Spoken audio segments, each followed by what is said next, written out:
team, prepare yourself for a fun day in the sun! Spike incoming! Oh, wow, the ladies' new outfits look so good. Oh my god! I think I lost a tooth! What are the boys doing over there? The line was right there! Yeah, and you crossed the line. I know where. Your swimsuit is dumb! What did you just say? Thank you.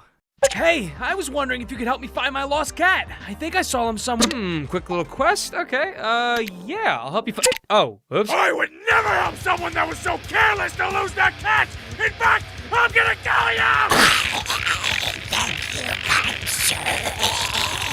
You did it, DK! Nice work!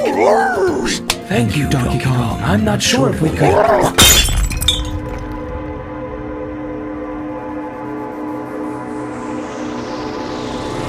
Guys, I'm on my hands and knees begging you. We have 4 DPSs. Can we get a support or a tank? I'm gonna be the Punisher, baby! Oh, please, we just need some healing or something. Oh, that's our 6th teammate. Listen, I'll swap the tank. You be support. I'm gonna be Spider-Man! Okay, fellas, I am 2 points away from diamond, so let's just get in and get...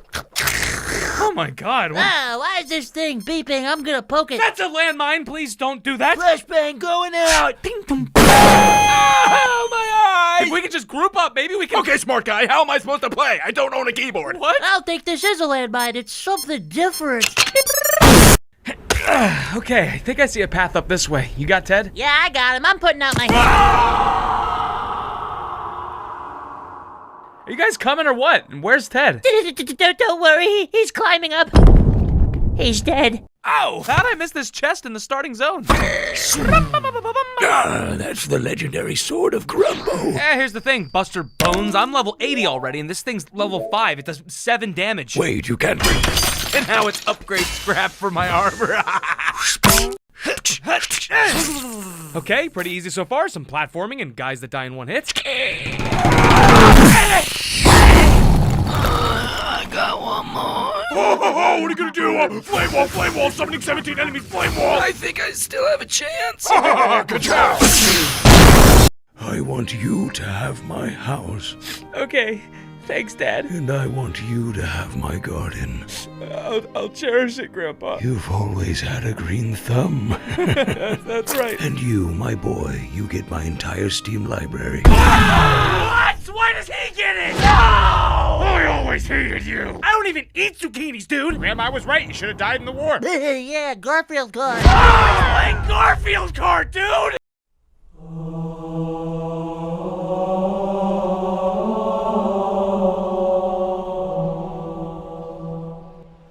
Ugh, that's the stuff. Video games often create questions with very complicated answers, like how come ancient dungeons that haven't been entered in centuries have lit torches? Why is Halo 3 the best game ever made? And why did Mario call Bowser gay? Halo 3 came out over a decade ago, and just saying that makes me feel like a fossil. 2007 overall was an incredible year for video games though. We got titles like Call of Duty 4, Mario Galaxy, BioShock, Portal, Mass Effect, and of course, the reason you're here, the best game of all, Drawn to Life. Hell yeah, let's make some abominations. Oh shit, I forgot. Also this little indie game came out called Halo 3. It was alright, I guess. Pretty okay game. Is what I would say if I was a stupid, dumb, idiot baby who never learned what a video game was. The last time I spoke about Bungie was when I was scolding them for making the dumpster fire in space known as Destiny. But don't worry, Bungie, this isn't round 2. I'm actually here to compliment your amazing work. Before Bungie was making shitty games about super space soldiers that fight aliens, they were actually making great games about super space soldiers that fight aliens. Halo 1, 2, 3, ODST, and Reach. But now let's talk about Halo 3 and why it's the single best Halo game out of them all, and in my opinion, the best video game ever created. Now understand a lot of the features I'm going to be praising in this game were in Halo 1 and 2, but I feel that everything those games had, Halo 3 improved and went even further. So if you've never played any of the Halo games, I'm gonna go through it all. So why is Halo 3 the best game ever made? Well, let me break it down for you step by step.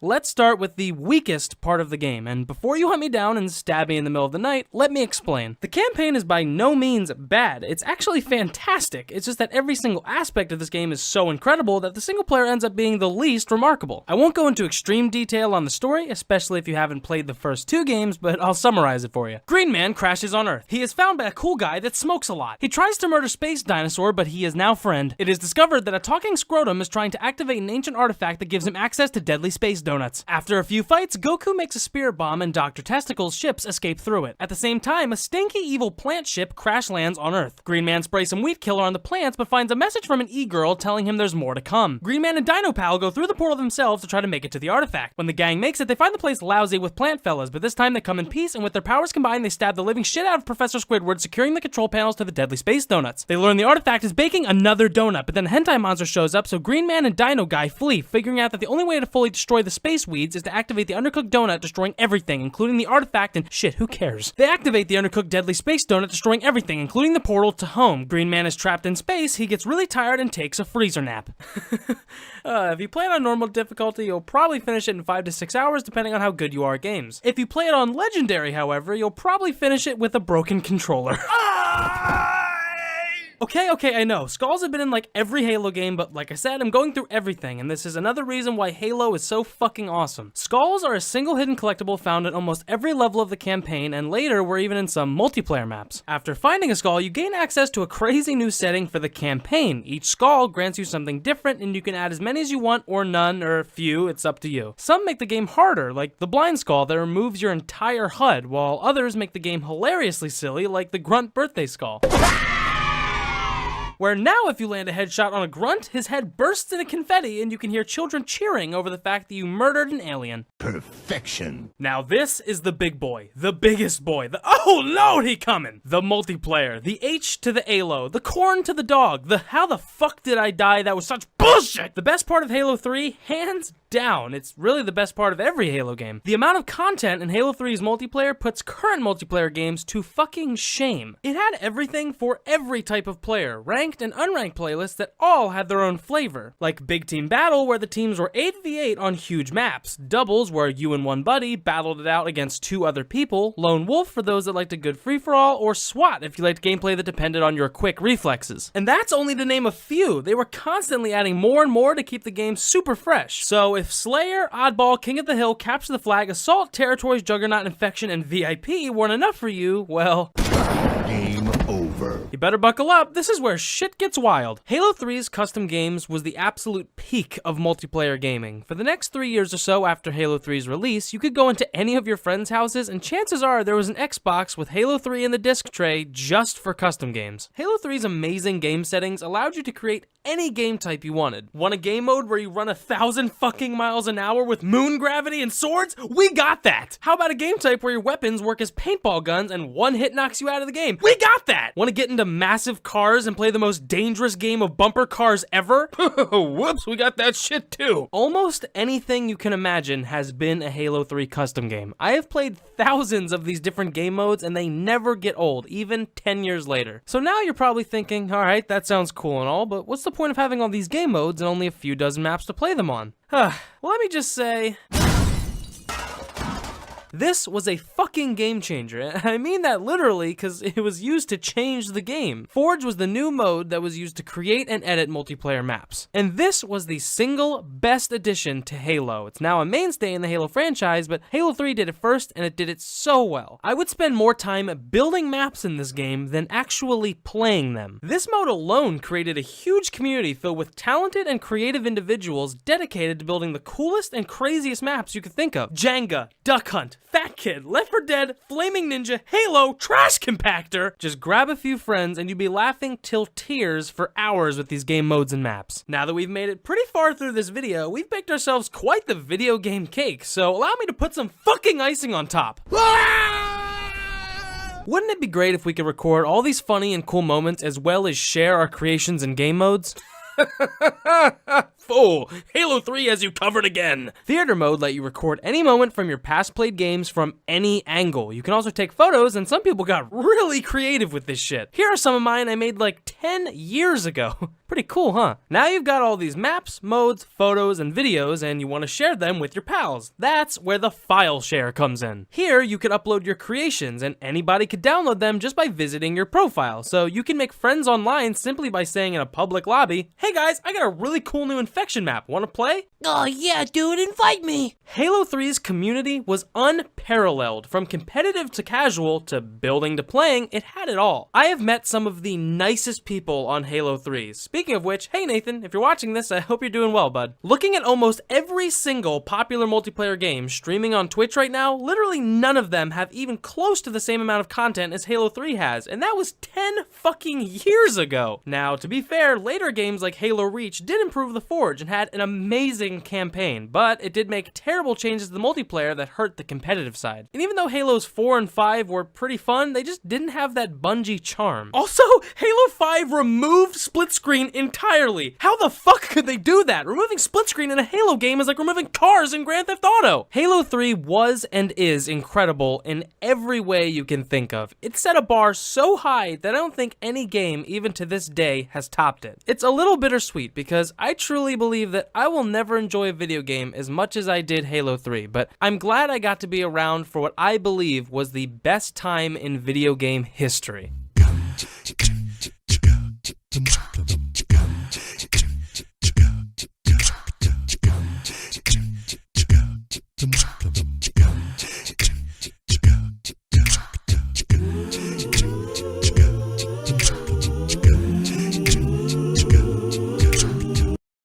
In 2001, something happened that changed this world forever. That's right, my family got a new computer in the computer room. Let's go. And yeah, you heard that right. We used to respect the computer, dedicated a whole room or corner to it, slammed that heavy piece of plastic on the most obtuse entertainment center you've ever seen, and you were ready. It only had like 128 megabytes of RAM, but that sweet beige cube took me on the adventure of a lifetime. And to balance it out, it threw in some nightmares too. The internet in its infancy, and even later on in the early 2000s, really was an information explosion that nobody was prepared for. Websites, journals, photos, news, forums, games, anything you could ever dream of was here. Okay, well, it's not here just yet. Give it a second. Hold on.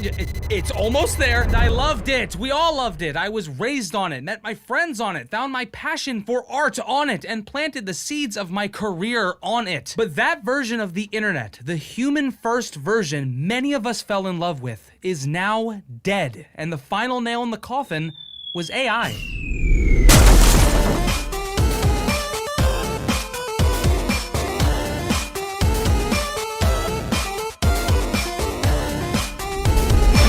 Heard the phrase dead internet theory. It started as goofy cringe nay baby conspiracy posts like 10 years ago on 4chan about government control and whatever the fuck else they talk about there. But one consistent talking point was AI and the massive digital bot invasion and replacement. And since the 2020s rolled around, the definition has changed to simply mean that most of what you see, interact with, consume, and spend your time with on the internet isn't human or made by humans or even regulated, sourced, reviewed, and monitored by humans. It's just an AI, there to steal your time, money, or emotional well-being. The dead internet theory tells us that the internet, as we currently know it, is a graveyard of human bones and relics weaved together with wafer-thin circuit boards. And what really fucking sucks is I don't think we can call this a conspiracy theory anymore. I completely see it and agree. Hi, hey, isn't this channel supposed to be funny? Why are you giving me a panic attack right now? Because I think there's actually a way we can kind of fix this, or at least bring ease to this transitional period. But before that, let's dive deeper into the problem at hand. If you can even call this a hand. Hey, Hey, has anyone ever told you that AI art actually, it fucking sucks? Has anyone ever told you how bad this is before? Not the quality, mind you. No. That's pretty good now. But the short and long-term ramifications of a theft-based scraping system where human creativity is the gunpowder of the bullet that is used to kill us? No? Well, this news will surely brighten your day. Artificial image generation isn't just getting better, it's being perfected. Haha, AI will never be able to make fingers. Here you go. Fuck. Yep. Video generation is making decades of progress every week. Music and voice replication is becoming more believable by the hour, and images of real people doing fake things are now not just believable to your aunt on Facebook, they're believable to you. Okay, maybe not this one. I mean, how could anyone, okay, some people are, okay, what? How does anyone believe this is real? And if you think you're immune to being tricked by a generative piece of AI media, for the last 10 or so seconds, I haven't been speaking. This voice is an AI trained on my actual voice. Okay, back to the real me. Or is it? Everybody knows AI art sucks and that it steals from hardworking artists that already struggle to be seen at all, but deepfakes are even worse, and non-consensual generated explicit material of a real human being is that of the literal fucking devil. We all know generative AI is bad for us, so I'm not gonna stick on this topic for long because I know that you know, but what happens when a human-first internet becomes a dissimulation-first internet? When most of the videos we watch are either AI generated or AI assisted and recommended by an AI algorithm on a platform where most of the views, comments, and traffic are mini ChatGPT bots? Well, that's not a fantasy. That's the reality right now. Okay, strap in, because this is where I put aside all my usual flowery language for raw, terrifying data. On Twitter, during the Super Bowl, over 75% of the traffic was bots, and on a normal good day, almost a quarter of the accounts are AI, and yet they create a far higher disproportionate amount of content and interactions. Shit, nearly half of all internet traffic is completely fake now. 80% of political discussion is non-human and specifically crafted to piss you off for engagement bait or misinformation. YouTube is open about reaching a point where fake views outweigh real ones. Reddit, Instagram, Facebook, the Google ads, and the e-commerce store they send you to are all fake. Oh God, how could this get any worse? This video is sponsored by Factor. I got you, didn't I? Factor is a fresh, never frozen meal delivery service that stuffs delicious gourmet meals directly into your lazy mouth. I genuinely loved everything I had from them, especially their pesto chicken bake, and the ginger apple beet juice was actually incredibly good. I loved that it only had 3 ingredients and not some alien chemical that I can't pronounce. Oh boy, bihausenine promethylthiroxinide, my favorite! These things are crazy convenient. In about 2 minutes, I'm able to have a legitimately delicious, balanced meal, and take it from someone that lives in their basement screaming at a microphone all day. The ease of running upstairs and quickly making grub that tastes like I picked it up from a restaurant is so nice. And the money and time I save from grabbing one of these versus ordering delivery or going out is a nice bonus as well. With a ton of meals to choose from per week, including calorie smart options, vegan and veggie stuff, and gourmet hefty meals, dude, you're gonna love whatever you eat next. So head to factor75.com or click the link below and use code 50circletoons to get 50% off plus free shipping on your first Factor box. That's code 50circletoons at factor75.com.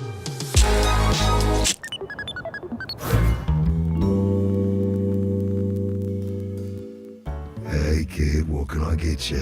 I don't know, man. I guess an answer to an obscure Blender question. And maybe make a list of tourist attractions and generate a map based on proximity and efficiency. And I guess generate me some code for my website.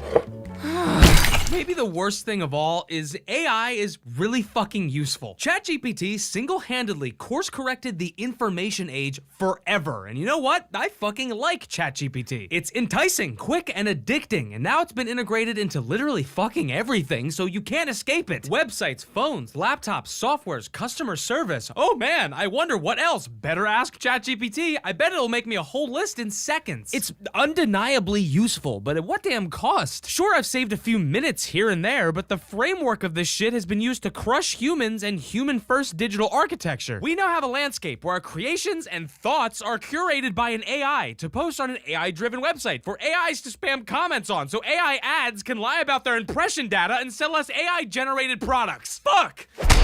this. AI has disturbingly been the cure to its own self-inflicted virus, a digital self-fulfilling prophecy. Example, Google barely fucking works now. I mean, it's so good. I love you, YouTube. Please don't take away my paychecks. I have a family. Because it's either filled to the brim with AI-driven ads, or it's breaking its own legs with its own sad form of AI where it's objectively incorrect 50% of the time. Hey, Google, can I drink poison? Yes, only if you're really thirsty. With how awful Google is, half the time if I want to Google something, I Google that thing in ChatGPT and get a way better result instantly. God damn it! They got me by the balls, the generated slightly crooked balls! And I think one of the worst gut punches in all this is that the internet is just less fun now. The genuine reward of effort has been replaced with the fleeting satisfaction of quick results. It's no longer an option to trust anything or believe in the images you see. I would bet my bank that you've seen some genuine handmade art online and at first went,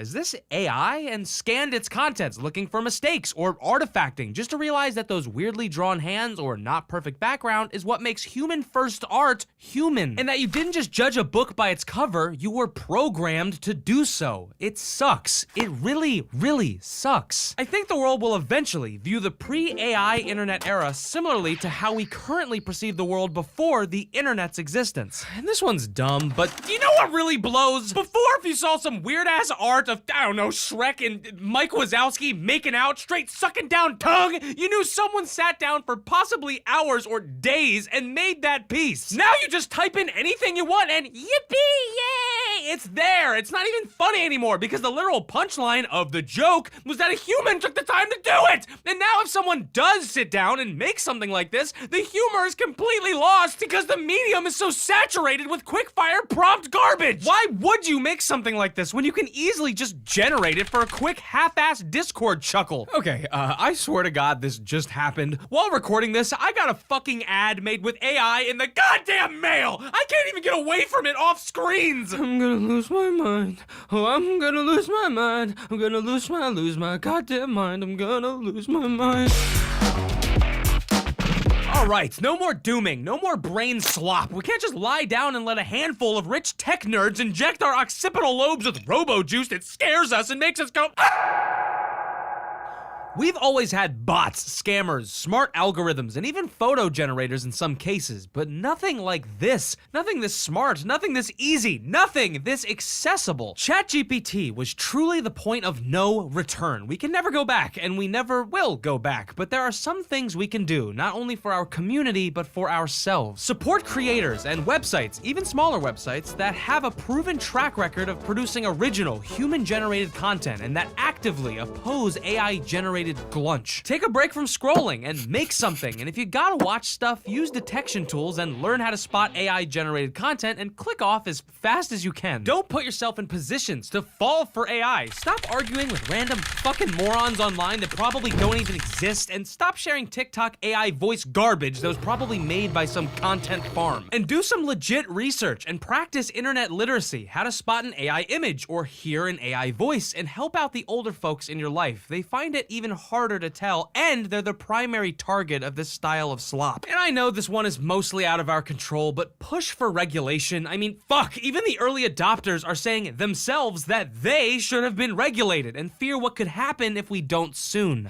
And if you're gonna use it, which I don't think is that crazy given this new fast-paced landscape, use it in ways that uplift your human creativity. Make it bend to you. Don't become complacent and throw your hands up and let it do all the work. There are creative ways to use it. Go on websites you used to love. Make things you used to love to make, watch, play, read, and contribute, away from the massive, super monopolized corporate AI integrated hell apps. And when you do make that thing, do what AI could never do. Take your time with it. Fall back in love with the effort, not the result. The hours you spend doing something are worthwhile in and of themselves. It's not impressive that these things can do it in seconds. It's a stain. So pick up the damn pen and draw the single eye and the way those green ogre hands caress it, and know deep in your soul, you've created something only a human truly could.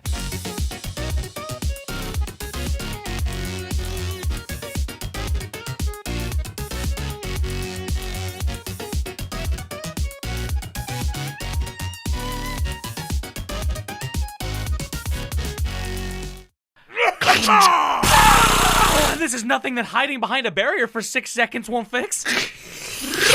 Oh, snap! That guy's got a bow. Watch out. I just survived like 30 bullets. What's a bow gonna do to me? By the way, bows are insta-kill. You're watching this video most likely from a phone, possibly a computer or a TV, and if you're really freakish, maybe even a smartwatch. Hey man, you okay? What are you doing here? Everything all right at home? But regardless of your chosen device, all of them are made up of a combination of red, blue, and green blips, tricking your stupid reptilian brain that what you're seeing is real, three-dimensional, and filled with millions of colors. And since gaming consoles and displays have grown and evolved over time, gaming has tried to keep up, and for decades it did, with enormous graphical leaps that would genuinely, instantly antiquate what came before it. And if you grew up in the 90s like me, you would have seen modern gaming evolve from this to this. And before my childhood, you'd have moved from arcades to in-home gaming to crazy visuals in your pocket. But if you're growing up now or just getting into gaming in the last 10 or so years, you would have seen modern games go from this to this. But somehow the prices to make and play these things have gone from this to this. What? We are no longer living in a time of meaningful graphical evolution, and half the time we seem to be going straight fucking backwards with a monstrously higher development cost too. But why, when we look back at two different titles, really from any era, one striving for realism and the other a defined art style, we reliably get the same conclusion? One will soon be replaced by a slightly different looking, equally as expensive to produce product, but style is forever.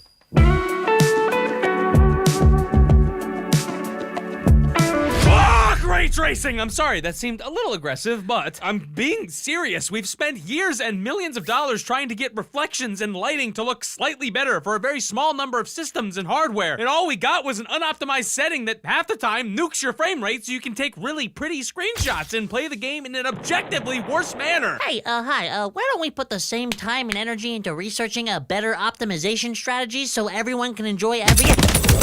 And this isn't coming from someone that can't run it. I have a top-of-the-line gamer PC, and still the first thing I do when I start a game is turn off motion blur and ray tracing. Wow, now it's actually a good game that runs and looks good. Yeah, but check this out. Mario and Unreal Engine 5, out now! But the argument for or against this, for me, doesn't only come from a place of aesthetic, because I'm sure with time it'll eventually get better. It also comes from a financial one. The entire newly named AA and higher gaming industry are frantically trying to make their games look as ridiculously next-gen as possible. But newsflash, dipshits, the next-gen doesn't fucking exist anymore. We've reached gargantuan levels of diminishing returns here, but we're somehow simultaneously chasing the dragon of progress with 100 times more money than ever before. Development costs have ballooned by tens of millions of dollars, which means the prices of games have ballooned with it. Everyone is frantically spending every resource for 1% improvements, and temp jobs, layoffs, and rotating doors are common in the gaming industry now. But I know I don't need to explain how horrible the current game development landscape is, but maybe you haven't considered some of the reasons as to why it exists. Many companies have fallen in love with the video part more than the game part. See, the AAA gaming industry loves marketing, often more than developing. They love flashy trailers, banner ads, slogans, catchphrases, and numbers on a screen that mean absolutely nothing because it allows them to pander to their shareholders. We are the future! They are the stupid... Oh man, the new AI-powered glunch board with 90 billion terashits of mega slop! You'll be blasting off at 14,000 frames of... What are you playing? It's a 2D Metroidvania that honestly could probably run on a Sega Saturn. It's unsustainable from the development to the marketing. Attempting to optimize your futuristic next-gen title for 1,000 different rigs and brands of hardware is a logistical nightmare. And the price of that nightmare is passed on to the consumer in either rising costs or broken games. Accessibility matters, optimization matters. Video games were never supposed to cost hundreds of millions of dollars, but now that they do, we should be striving for more innovative gameplay, ways to connect people and push the boundaries on what makes a video game fun. Oh, but the trailer and the extremely curated gameplay reveal looks so good, right? Look at the reflective puddles! Oh, fuck. I don't look at the puddles. Do not look at the puddles.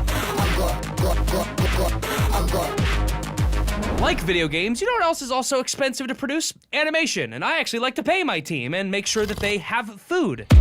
I did not say you could have 2 hot dogs! This video is sponsored by Crystal of Atlan and their new crossover with Digimon? What? Crystal of Atlan is a brand new, super sleek, combo-filled, class-splitting, boss-fighting MMO ARPG set in a stylized magic punk world. It's got like 17 different classes to choose from, all unlocked from the start. No character gotcha needed. I appreciate that. Each having over 20 skill combinations. The combat legitimately feels really good here. Which brings me to the new Digimon collaboration event that literally just went live. Machindramon, one of the sickest Digimon, is invading Atlan as a full-on raid boss that you can tackle either solo or with a party of 4. You can also snag digivolving pets like Agumon and Gatomon is completely free, as well as a bunch of other free, limited-time Digimon rewards. There's also collab mounts, Garurumon and Metal Garurumon, that both have special movement boosts. So, if you're into tightly designed combat, solo or with a group, well-designed boss battles, competitive PvP, or just straight-up stylized, color-coded visuals and magic technology-fused character designs, check out my link below. And thanks again to Crystal of Atlan for sponsoring this one. Go and send them some love for supporting your boy. Back to the video.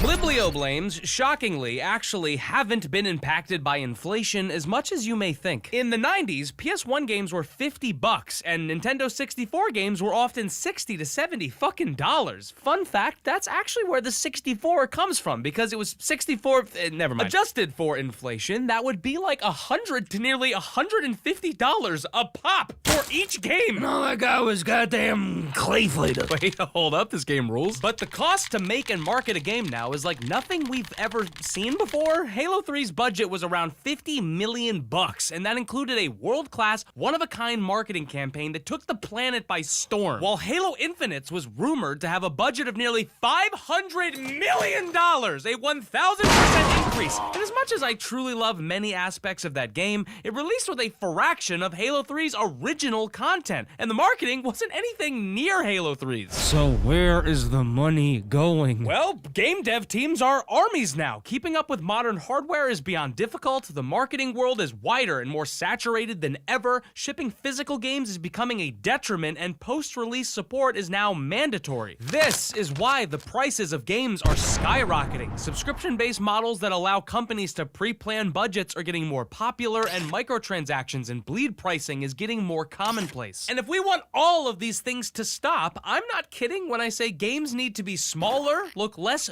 good, and developers need to be paid more. Blockbuster franchises used to take a few years to make, if that. Now it takes a damn decade to make a single game because the expectations are so ludicrously high. That's why indie titles, stylized titles, innovative, weird titles are becoming so popular as of late. And yes, R&D is worth something. Yes, it's in our best interest to strive for better. And yes, we should always be trying to evolve our art. But can we wait until it's more fucking affordable? Nintendo, I feel, is a perfect example that encompasses all the good and bad here. Check this out. Nintendo launches an extremely affordable console that breaks nearly every record ever, but it runs on leapfrog hardware and a dream. Most of their games look extremely good, even on the weaker hardware, because again, a concrete style is worth far more than high-fidelity realism and graphics. But because of that same lacking hardware, some games run poorly or are forced to make optimization cuts, either in graphics or frame rates. So what does Nintendo do? They work on a second console, this time far more powerful than the last, one that can run modern-looking games but maintains the hybrid gimmick. This causes the price to jump up, and even though it's still on the mid-end of modern consoles, it's seen as greedy, despite gamers begging for this exact upgrade. But I don't want the price! Then why did you ask for it? Now, games being $70 to $80 is complete bullshit. It's not the highest we've ever seen by a long shot, but it's also obviously not the cheapest, and the new tariffs and trade war doesn't make things easier at all. Why do old Pokemon sprites still ooze charm, but every 3D Pokemon game somehow looks worse than the last? Why are indie games coming out faster than ever, toppling AAA studios and claiming so many awards? How do these smaller gaming experiences, sometimes made by a single individual, garner such massive loving fan bases? Balatro, Vampire Survivors, Slay the Princess, Inscription, Animal Well, Pizza Tower, Blueprints. Because a refined art style will always age better than the skin pores of the month. Because you can tell tell an emotional story, no matter your poly count, and because bold and defined visuals let your game stand apart and speak for themselves, no matter the budget. Just take a look at Expedition 33, a small team's first project, an outstandingly beautiful title that blends the two design philosophies together, sacrificing neither while making a visually distinct and affordable game. By the way, this is like one of the best games I've played in the recent decade. If it doesn't win Game of the Year, I might actually like lose my mind. And this isn't like nostalgia glaze either. This effect happens time and time again, and not just with modern indie games, the gaming industry as a whole. Look, Last of Us is an incredible game. No argument there. One of my favorites, and obviously a very high fidelity and pretty game, especially for 2013. And by the way, do you want your brain to like fucking melt? Last of Us released a year before Dark Souls 2.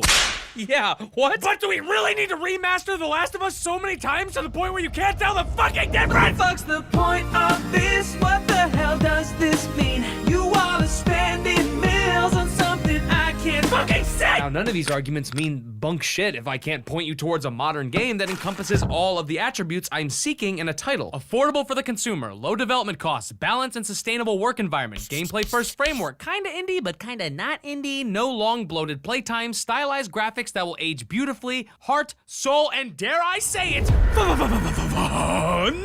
What the hell? A game's priority being fun? I give you one of the most innovative, impressive, and genuinely fun games ever created, where there unironically wasn't a 5-minute gap at any point where I wasn't smiling ear to ear. If I could sum up this title in one word, it would be hybrexneotheristic, which I made the fuck up because there's no actual fucking word in the English language that can describe how good this game is. From the very first second to the last, this game assaults your senses with a bombardment of creative ideas, only to throw them away 5 minutes later so they can fit in another dozen crazy mechanics into the same section of the same level. It's downright baffling how many fun and interesting gameplay ideas are packed into this 12-hour game and how often they build off of them multiple times. Not only is Split Fiction insanely fun, but it's optimized beautifully, runs like butter, and looks so damn good. I've never seen a studio flex how comfortable and confident they are like this. It seems like every art asset, set piece, landscape, color, style, and effect was lovingly crafted with zero internal friction. Everything is on full display here with unabashed passion and heart. This game is a 10, but it's not just a 10. It's a 10 that also has a buddy pass, so your co-op partner doesn't even need to pick the already affordable game up to play the entire experience. It's a 10 that pursued a timeless, cost-effective, beautiful art style. It's a 10 that prioritized the player over the profits. It's a 10 that proved you can still develop a Game of the Year contender without spending hundreds of millions of dollars. But maybe most importantly, it's a 10 that I know I can replay in 20 years and it will still be as good as I remember it.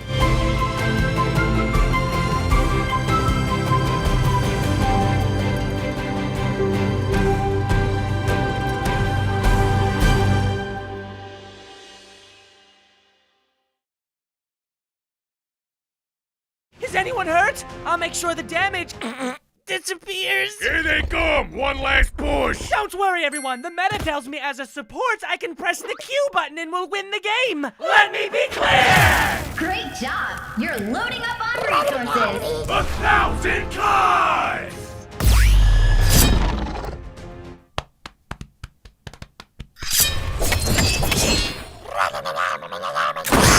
Hold on there, now. I got to depend on that point now. I can't understand a word you're saying, man. Sorry about that. First time fighting in an animated short. I'm a little nervous. Oh, great. What role are you? Who, me? I'm all three, actually. It says it right here in my little book. Oh, wrong page. Unless... Oh, got some of that company right here, y'all. Sorry. Oops, gonna need these. What? Did he just rip out the video's information and use it as swords? You get used to it.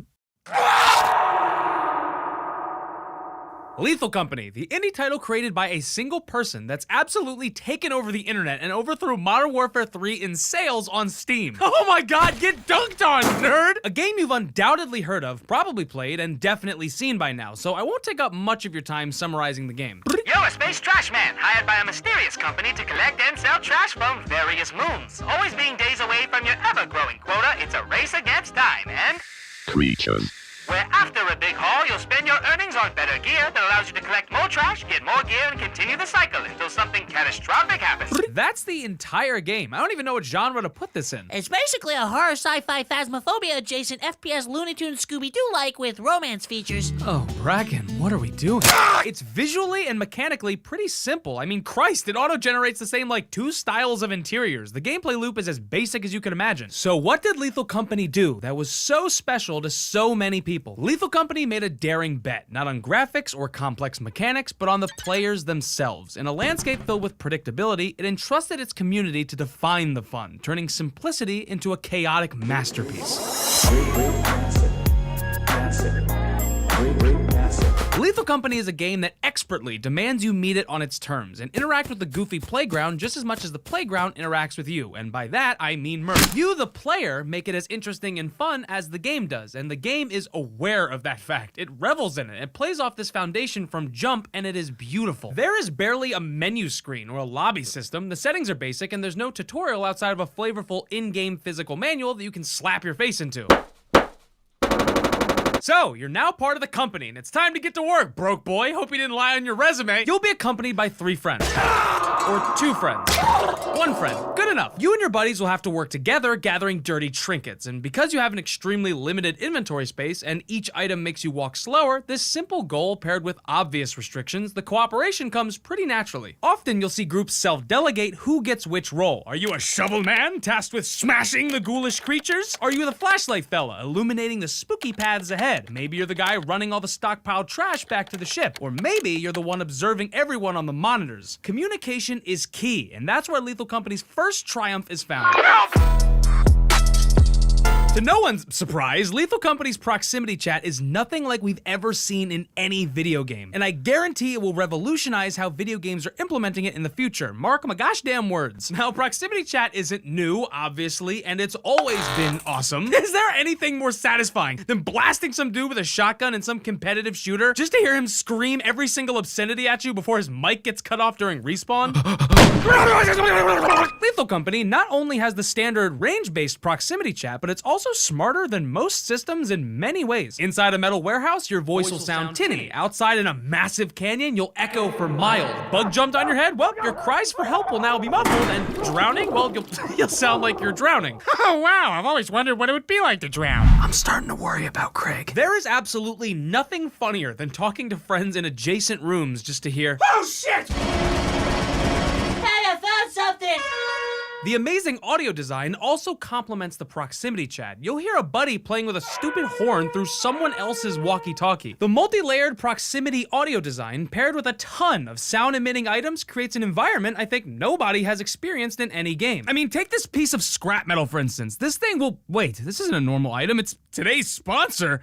Displate, your favorite one-of-a-kind poster shop with over 1 million designs, including both branded and artistic artworks. Personally, I really love all the Elden Ring, Fallout, Halo, Cuphead, Shovel Knight, and Dark Souls stuff. Each displate is a super crisp and clean design, printed on metal and hand-signed to ensure you're getting the highest quality hangable possible. Not only do they look sick and can be used as a shield if you're ever in a medieval war, You fool! but they're also incredibly easy to hang up. It takes like 20 seconds. There's so many designs from games, anime, and manga that you'll be genuinely overwhelmed by how many dope choices there are. I chose these badass Noble Team pieces because I feel lately my own objective has been to merely survive. Displate also delivers its products worldwide in only 4 to 5 business days, so it makes a perfect gift even when you're tight on time. They're strong, they won't damage your wall, they look and feel premium, and they're eco-friendly. The entire company's actually completely carbon neutral. I'm in love with these dang things, and I think you will be too. If you snag some plates through my description, the discount will automatically be applied at checkout. Or just use code CircletoonsHD to get 22% off 1 or 2 displates, or 33% off when you snag 3 or more. Thanks again, Displate, for sponsoring this video. All right, let's get back to it. Zeekers somehow made the act of making noise fun. Most of the time. This game does a beautiful job of teaching you the ropes, just to let you know those ropes were actually made of barbed wire and you're kinda stupid. As soon as you're comfortable with yelling over to your friends, BAM! A blind mutant dog that listens for your actual voice. Oh, you feel confident with that shovel? Well, here's a monster that you gotta whack on your friend's face and you've killed him. Oh, I bet you feel so good about how you've totally mapped out the interior of this place in your head, right? Well, here's a demon creature that demands you look at it forever while walking backwards through the facility. Good luck. Oh, also there's another creature that also requires you look at it, but don't stare. He personally doesn't like staring. That's rude. Every item that's catered towards laughter and goofy moments hides a unique ability that's only found through trial and error. A boombox dance party suddenly turns into a distraction against the dogs. The totally fine and regulated TCP inhalant that makes your voice sound high pitch to everyone else also makes you run faster when carrying heavy shit. The newer spray paint can is obviously fun to just fuck around with and give your friends lead poisoning. Stop! But you can also use it to mark a path home or block off doors that lead to no treasure. Everything is contextual. The discovery of these mundane things feels extra special because there's no Trash hack number 3. When using the spray can, try marking your path. Experienced spaceman usually. What kind of pseudo-intellectual warlock phrase is that? Diegetic UIs are in-universe systems and menus that organically fit the narrative, and you'll watch the character actually interact with them. They're not just 2D PNGs or text boxes for the player. From the aforementioned training manual to scanning a monster and having to manually type its name into the computer to research what horrors await you. Oh shit. Everything just feels good. Wow, what an intelligent description. Listen, man, I wasted all my brain power saying diegetic UI. Typing in monsters' names isn't just a gimmicky feature though. The ship's computer also serves a gameplay purpose. You'll frequently have to have one crewmate in the ship to watch the monitors, give directions through the walkie-talkies, open marked numbered doors, and deactivate turrets through console commands. This role genuinely has real stress behind it. Finding the right security door and typing in the correct prompt can mean life or death for a friend, and if you can't save them through normal means, you might need to purchase a teleporter, select the correct teammate monitor, flip the glass lid, and slam the button to save your friend and bring them home. Oh, hey. Additional ship upgrades also require you to type on your feet. The signal translator can send short, helpful, and not so helpful messages to all living players. And radar boosters use typed commands to instantly ping and flashbang stun monsters. You'll also have to manually type in your orders to buy things from the store, and what seems like a simple purchasing system often turns into a mad dash to who can get to the console first, bang on the keyboard, and buy the essentials. You wasted our money on a romantic table? Wasted? Selling the items you find is also a unique experience. You slap everything down on a cold stone slab and ring an ominous bell and wait for to come retrieve your plunder. This could take 3 rings, 12 rings, or maybe even 1 ring of the bell, depending on how the boss is feeling at the time. And if you upset the boss, you'll have to have a scheduled meeting with the HR department. I'm sorry! Things that upset the boss. Talking near the trash window. Selling items that make noise. Ringing the bell too much or too little. Breathing. These features might seem needlessly obtuse, but they've actually been cleverly designed and perfectly made to give you and your friends the opportunity to shine. At this point, basically everyone watches people play video games to some degree. Highlights, speedruns, how-tos, Twitch streamers. Oh, hey, I swear this counts. Look, there's Skyrim in the corner. Oh, let me guess. Somebody stole your sweet wool. Even if you're not a content creator, which by the way, awesome, stay away from this hellhole, playing this game with the express purpose of making your friends laugh is almost a required gameplay feature. So introverts, you're gonna have to yap a little bit. Playing this game solo or without a mic or playing really seriously and min-maxing the profit, I feel almost ruins the game. You make Lethal Company what it is, just as much if not more than the actual game does, and I think that's really, really special. Not many games can do that. I mean, after like 2 days, there were thousands of mods for everything you could imagine, and things you wouldn't dare imagine. Lethal Company successfully did something exceptional. Zeekers built a game around the raw concept of fucking around and finding out. From the very beginning, Lethal Company anticipated a symphony of laughter, screams echoing through the metal halls, and an unexpected dance floor in the vacuum of space. But oddly enough, there's no gameplay benefit to any of these things. In fact, they're all hindrances. Yet, in the face of it all, against every odd, by God, we continue to dance on. Wait!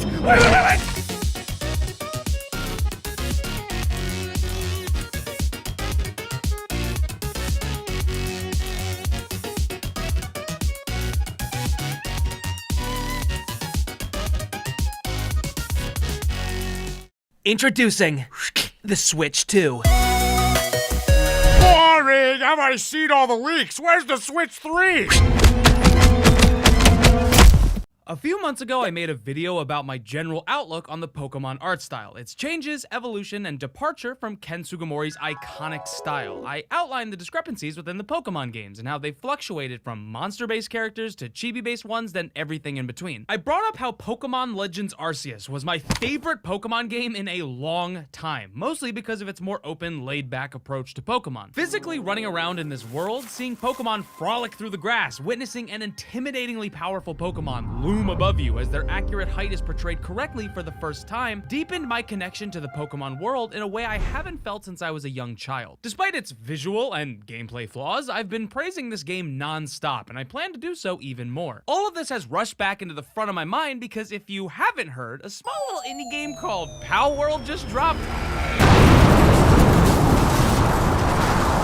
And it's kind of popular.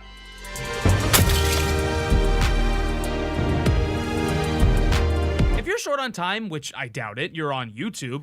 Really? On a Saturday night? Here's my quick take. Pal World is genuinely a really good and fun early access game. And the developers clearly did some shady, weird stuff. Now, both of these things can absolutely exist independently alongside one another. And I want to outline the pros and cons of this game because often the discussions and arguments surrounding the game can seem really one-dimensional. But first, let's go back to 2021, the first time anyone really saw this game. Bam! Trailer in front of my eyes. Me and my friends lose it laughing at how ridiculous of a concept this game is. Haha, funny Pokemon, but with guns. Ha, what a funny lay meme. I was honestly excited for it, not because I thought it was gonna be good, but because I kinda love hilariously weird, eccentric Japanese games. I truly thought this game would release, get like a 73 on Metacritic, become a weird cult hit, and fade into obscurity. Boy, was I fucking wrong, like insanely, comically wrong. Pal World, in every way, shape, and form, in just a few days after releasing, is a success. It destroyed nearly every single Steam record in history, it's outselling Arceus, and everyone is talking about it. Everyone. Everyone. Is it a ripoff? Is it a parody? Did they steal the models? Did they make the models? Is it unique? Is it unremarkable? Is it soulless? Does it have charm? Is it fun? Let's just start with the most controversial thing and work our way to the good stuff.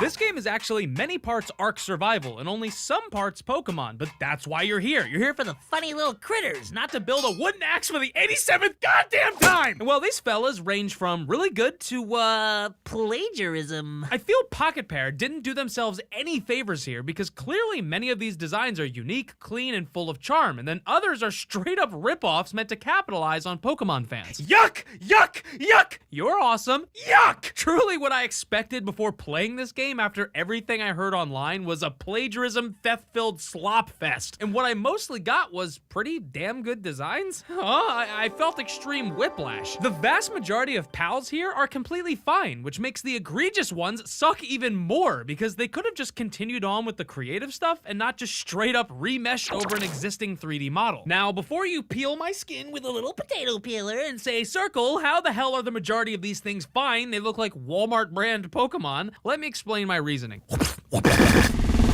not afraid, I'm here to save you money. Have you or a loved one ever checked one of your accounts and gone, what the hell? I don't remember paying for that at all. Didn't I cancel that months ago? What? Well, Rocket Money, this video's sponsor, is here to save you from looking like a goofy moron and wasting money ever again. Rocket Money will annihilate subscription services you've forgotten about, cancel services, help you negotiate bills, and save you real money and help you plan for the future. I personally use Rocket Money to keep track of my subscriptions, including one time where I had no idea that a tea delivery service I once used was still charging me months later. Cool. Also, their ability to lower your bills is actually wild. You can just take a quick photo of your bills and send it to them, and Rocket Money will help negotiate your bills for you, from internet service to cable and phone bills. Okay, I'm sorry. We'll stop overcharging you. Rocket Money has helped save its customers up to $740 a year when you use all of its features, with over $500 million in canceled subscriptions. So dude, just go and save some money. Go to rocketmoney.com/circletoons or click my link in the description to get started for free. All right, thank you guys so much for sponsoring. Let's jump back into it. Here's Pangolin, a perfect example of what I'm saying here and a good touchstone of where I believe the divide starts. Some argue Pangolin is a complete ripoff of Piplup, and as a complete lover of Piplup, I completely Disagree. This guy literally shares no similarities other than the fact that he is a blue penguin. Its dimensions are different, its eyes are different, its features, accessories, and color structure are completely different. Now, Game Freak entirely owns the rights to Piplup, but it does not own the rights to the idea of a blue penguin, especially when that same penguin can be upgraded and used as rocket launcher ammo. So you can't really make the argument that this is meant to make consumers mistake the creature for a Pokemon. Now, there's sort of a scale here. It's really not that black and white. Like previously mentioned, a handful of pals are almost straight up one-to-one ripoffs of Pokemon in scale, shape, design, and sometimes color. And even worse, a few pals seem to be completely yoinked from Fakeamon artists online, which is a whole new level of fucked up. And the Raboot hole only goes deeper when we remember Game Freak did the exact same thing years ago. Now, while Palworld might also get away with this legally because there's no actual IP theft happening here, we can all agree this is insanely scummy, especially to the small artists. But if we turn our gaze to the rest of the PAL decks, we see that almost all the others are either heavily inspired, unique, or fall into the same category that I believe Pangolin falls into. Similar, sometimes meant as a stand-in, but completely different in design. Ruby, arguably a stand-in for Ponyta. Outside of being a fire horse deer thing, they share nearly no similarities other than the little fire poof. Matsurina shares the same face style as Snorlax, but that's it. Is that okay, or should this round bastard be turned into steaks? Because I actually like this funny fella. He's silly, he's fun, and he gets stuck on everything every 2 seconds, and he sucks, and I hate him. Then you just got a bunch of completely unique designs like Pancake, Combat, Wumbo, Daydream, Memoris, Pow, Beacon, Elizabeth, Sweeper, Hookatees, Goffin, Bushi, Bellbat, Massandra, Deepit, Chickapee! And especially Cognito. This guy rules so hard, and I learned that like a buzzard, he eats dead pals that you knocked out near him. Neat. Now, do a lot of these pals look like they could be Pokemon? Kinda. Are they Pokemon? No. I think you can be inspired, sometimes strive for the same type of Sugimori-style eyes or bubbly design elements while making something unique. Often, it lands here. Sometimes it doesn't, and a few times it was borderline theft. I also think you can step into the Pokemon design space, especially when you consider Palworld as coming from a somewhat parody mindset here. All in all, I think many of the designs rock, and a small portion of them could absolutely benefit from a complete overhaul, because when you see things like, ooh, this, it really makes you feel bad for enjoying the rest of the PAL decks, where the artists clearly worked so hard to make creative, clearly inspired monsters that fit the parody-esque vibe they were shooting for. But in a monster catching game, especially an open world one, the creatures are only as good as their animations and personalities baked into them. And here is where Palworld truly fucking shines. It's alive!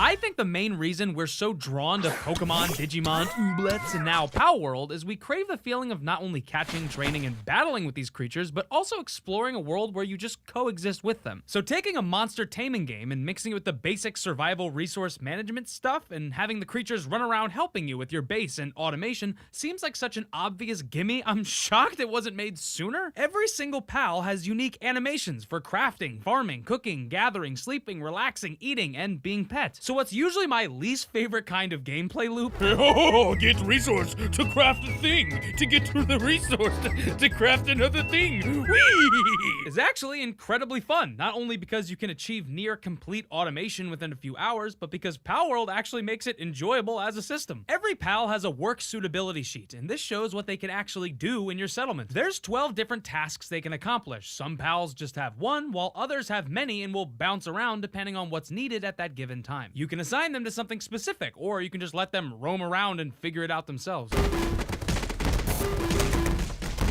Right, maybe freedom was a mistake. Pretty easily, you could have a berry farm, where a grass-type PAL is routinely planting the seeds, a water type is watering them, and a few other PALs are harvesting, gathering, and storing the berries in a bowl for all the PALs to eat from. This is genuinely pure magic. It feels so organic, and again, I'm blown away we haven't seen something like this sooner. I've always been extremely vocal about how much I despise these survival crafting-filled time parasite games. I hate how the core mechanic is waiting. You're always fucking waiting in these games, and I hate hate it! I hate that some games use the act of wasting time as a mechanic. But even Pal World made this stomachable for me because, I won't lie, it's really satisfying to be crafting some huge new thingamabob, see a timer that reads 3 minutes before it's finished, and then watch 7 pals sprint over to help me build it and watch that timer get lowered to 20 seconds. Sure, I'm still waiting, but even in Pal World, the gameplay element of waiting is now dynamic and tangibly upgradable by how well your settlement is optimized. And seeing their happy, satisfied reactions when a project is done also is a nice cherry on top. Okay, so what the hell? I thought this was a Pokemon ripoff, not a goddamn Ark Survival ripoff. I don't even know which developers I'm supposed to send my death threats to now. Do you understand the stress this puts me through? I think it's time we go on a little... Here's why you actually picked up the game in the first place. You want to travel a big open world, find silly little bastards minding their own business, trap them into a prison sphere, and make them fight other goofy guys. And honestly, Pal World scratched an itch here for me that hasn't been scratched by Pokemon in over 10 years. The world is enormous, like actually gargantuan. I had flashbacks of Elden Ring. Probably because they stole the Everjails from it. Where every time I thought I made progress, I wasn't even close to seeing it all. And traversing the landscape is legitimately engaging, not only because there's eggs to find on top of mountains that can lead to late game pals early or glowing statues that increase your catching ability, but because as you grow your character and equipment, your pals grow with you. At certain levels, you can craft saddles and other upgrades for a number of different pals. And it's not like Arceus where you're glued to a certain fake party member Pokemon forever. Here you can actually mount, not that one, the same pal you've trained and adventured with, and while riding them, you have complete control over their moveset and abilities, even ones you've trained through TM-style fruit that you can find growing on special trees. You can even catch and mount rare larger pals and boss pals, which is as hilarious as it is badass. Pulling up riding some fucking kaiju. Sup? You can also catch people. I accidentally did this in the first few minutes of my first playthrough. I landed like a 3% chance on a tutorial NPC, and then my entire camp was raided as my screen blasted the message that I had committed an inhumane felony and I would be executed immediately.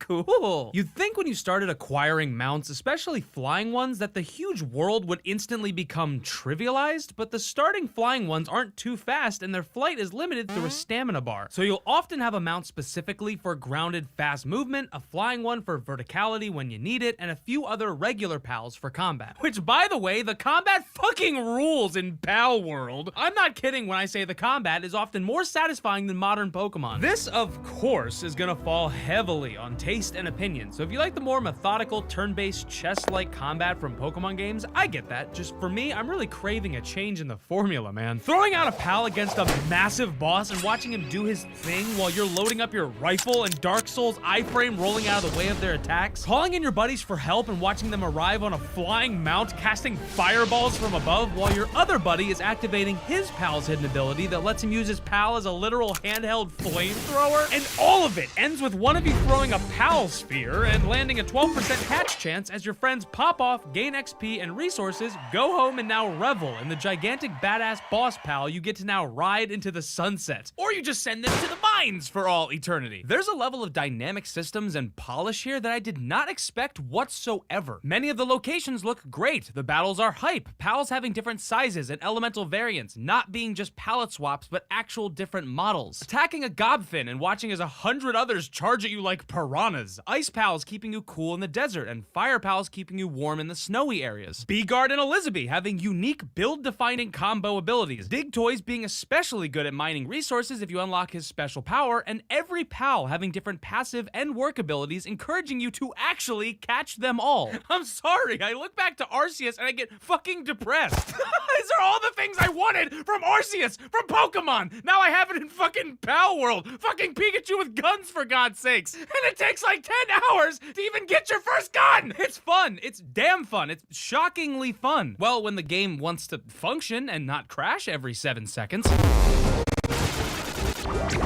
Pal World is an early access game, for worse or for worse. I'm very open about my disdain for early access games. The vast majority of the time, you're purchasing a game far before it's ready. Pal World is a mixed bag because the game is genuinely filled to the brim with interesting gameplay, monsters, locations, systems, and multiplayer, but it also barely works half the fucking time. Things disappear, resources get randomly deleted, the pathing of pals constantly gets stuck, servers crash, save files get corrupted, the naming system's broken, inputs don't work, work and the sounds are glitchy or just bad. Oh god, the dripping sound effect! Please, please, no more dripping sound effect! And I've been experiencing a constant bug where before I can even play a multiplayer game with my friends, I have to first reload my world in single player and dump half of my resources in the trash or else my game will constantly crash. So that's fun. I love that. Then you have Craftopia, their previous early access game that never left early access, and meaningful updates have slowed heavily, and it was basically a Breath of the Wild ripoff, and the CEO made worrying comments about AI. So that doesn't leave me with wonderful feelings for what's to come. So, what now? Is Power World the greatest game of all time? Is Pokemon the single biggest media franchise gonna go freaking bankrupt? Oh, I'm sorry. I was too busy opening up another 107 packs of Pokemon cards. I didn't hear what you were saying. Power World just made more money than God, and the whole world noticed. So either we'll see this game grow, flourish, and really stand on its own 2 feet in the future, or it'll be sent to the resource factory and nearly forgotten about in a year or so. What the hell? I learned from you, okay? When Lies of P snagged nearly everything from Dark Souls and made it their own, everyone called it a Souls-like, loved it, and it was my game of the year. When Hearthstone came out, an insane amount of digital card games with absurd similarities spawned in, and it was fine. Pocket Pair grabbed like 7 decent fun formulas, mixed them together in a witch's cauldron, and bumped in chemical Pokemon. And out came Power World. And then the devs got an overwhelming amount of death threats. Video games, am I right? I have high hopes for this game, partly because competition is good for us, the buyer. This might actually force Pokemon to make their games under good working conditions and not release a title every 7 minutes. Oh, a gamer can dream. But mostly because they just made a fun $30 game. That's it. It's really that simple to me. Hey guys, welcome back to Squaretoons HD, a brand new Circletoons HD inspired channel. Oh, you think I'm a ripoff? But look, I have survival elements and guns on my channel. I'm so different. Actually, on second thought, I fucking hate Pal World.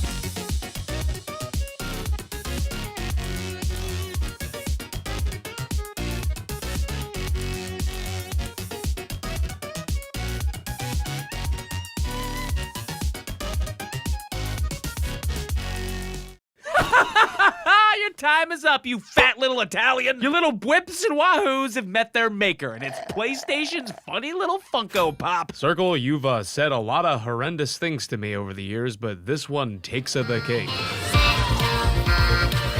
Holy sweet baby Robo Jesus. This game will force you at gunpoint to remember why you love playing video games. As of writing this script, I finished the game about 2 days ago, and I swear to God, I already feel nostalgic about it. Oh, that's a stupid thing to say. Well, that's pretty stupid. Hey, that's pretty And I know that sounds like the dumbest thing you've heard today, but that's kind of the only way I can explain this feeling. It's like they injected me with a glowing funny serum that makes me see games as a 7-year-old again. And that's not because the game is wrapped around the idea of exploring PlayStation's history and saving Sony and Sony-adjacent mascots, but that feeling is derived from their clear love and implementation of the genre and gaming as a whole. From the first minute to the literal credits, this game never stops throwing fun and unique genius ideas at you like you're at a buffet, and it's mandatory that you sample every sick and twisted idea that they have for you. But I'm getting ahead of myself here, so what in the Sony wannabe Marvel multiverse crossover hell is a damn Astrobot? Well, technically this guy had his first debut in The Playroom, a free little camera toy thing that came with the PS4, but Astrobot is more of a full sequel to the quick tech demo-like platformer game Astro's Playroom that dropped in 2020 alongside the PlayStation 5. The entire purpose of this title was to show you all the weirdly cool things the PS5 controller could do, and also spread Sony propaganda that the PS5 was gonna have video games.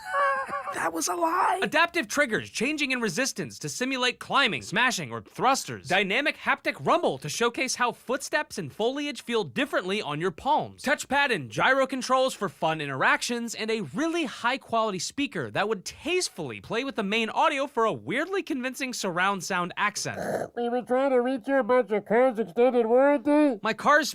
No way is there a scammer in my controller right now. How are you doing this? Circle, you have no idea the information we have have on you. We have everything, even the number of times you've pooped your pants. I feel like 7 isn't even that high of a number. This video is sponsored by Incogni. If you're one of literally fucking anyone who's ever owned a phone or used a computer, you know scammers will stop at nothing to steal everything you have, and more than likely have already stolen or purchased your data from another company that harvested it. Your name, your email address, your phone number, your weird little thoughts at 2 a.m. That's right. I know about them. It sucks. People suck. There are sucky people in this world that are hell-bent on making your life suck, and Incogni is here to make them go back to their damn ghoul cave. You'll sign up, tell them what you want removed, agree to let them kill and destroy on your behalf, and then let them rip and watch them go. You can track every step of it too in your dashboard, how many requests you've sent out, how many losers you've dismantled, and what kind of groups are stealing from you. I use Incogni and I love the dang thing. Within seconds of filling out my info, I watched it nuke like 100 different places that secretly had my info. Feels so good. So if you hate scammers and data harvesters and want to send them a coordinated digital strike, use my code circletoons at the link below to get an exclusive 60% off an annual Incogni plan. That's incogni.com/circletoons. So yeah, this thing is fantastic. It really made me believe in the PS5 controller, and in a landscape of homogeneous peripherals, how fucking different it was. I was so excited to see how many developers took advantage of such an immersive, unique— Oh, almost nobody? Oh, barely anyone is gonna fully take advantage of all these features for nearly 5 years straight?